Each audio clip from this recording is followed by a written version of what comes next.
Okay, let's take a look at number 3 from 4A. And I'm not going to do all these with you. I'm actually going to pick what I think is the hardest one to do and do that one only. But the general strategy for these is if you have an equation that's got a square root in it, you want to isolate the root.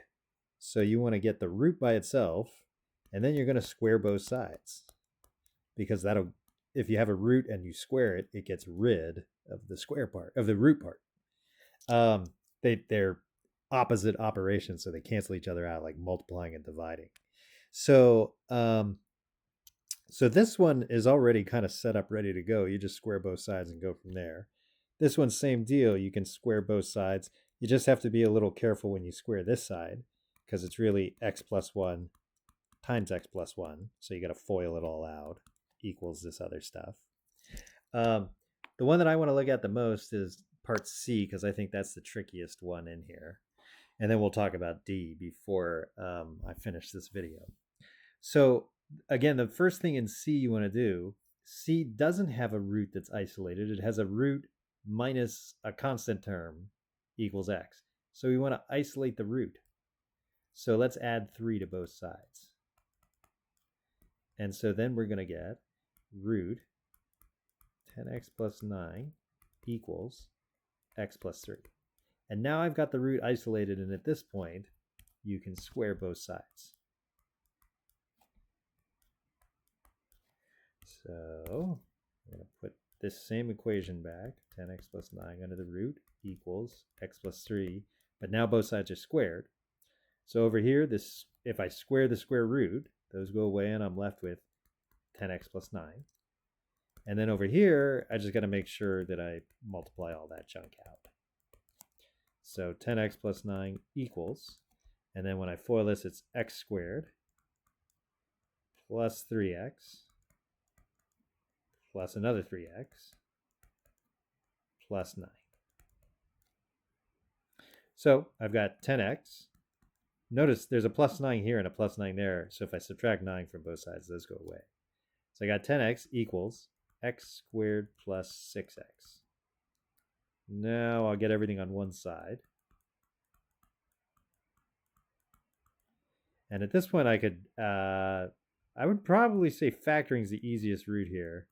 It's x minus, I can take out an x from both terms and I get x minus 4. So now I'm going to get, it's a product that equals 0. So either 0 equals the first factor or 0 equals the second term. And in this case, x would be 4. So I get x equals 4 or x equals 0. And we should really plug them back in to check. So when you plug in 0, we get root 10 times 0 plus 9 minus 3, which is root 9 minus 3, which is 3 minus 3, which is 0. And 0 is x, so this checks out okay. And if we check x equals 4, we got root 10 times 4 plus 9 minus 3, which is 49 in the root minus 3. And root 49 is 7.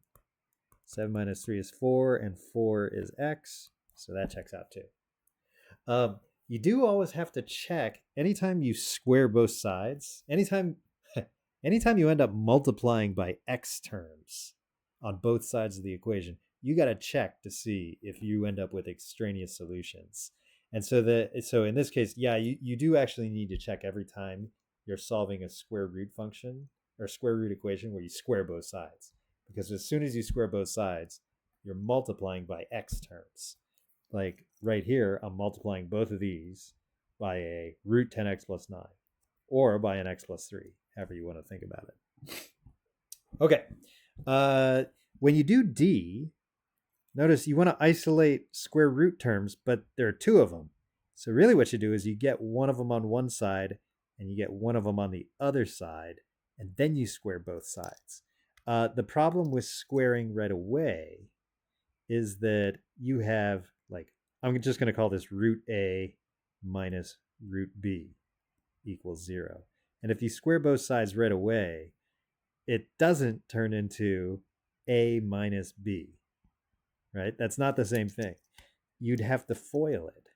So you get root a minus root b times root a minus root b. And when you FOIL this thing out, you get root a times root a, which is a, minus root ab minus root ba plus b. Root b times root b is regular b.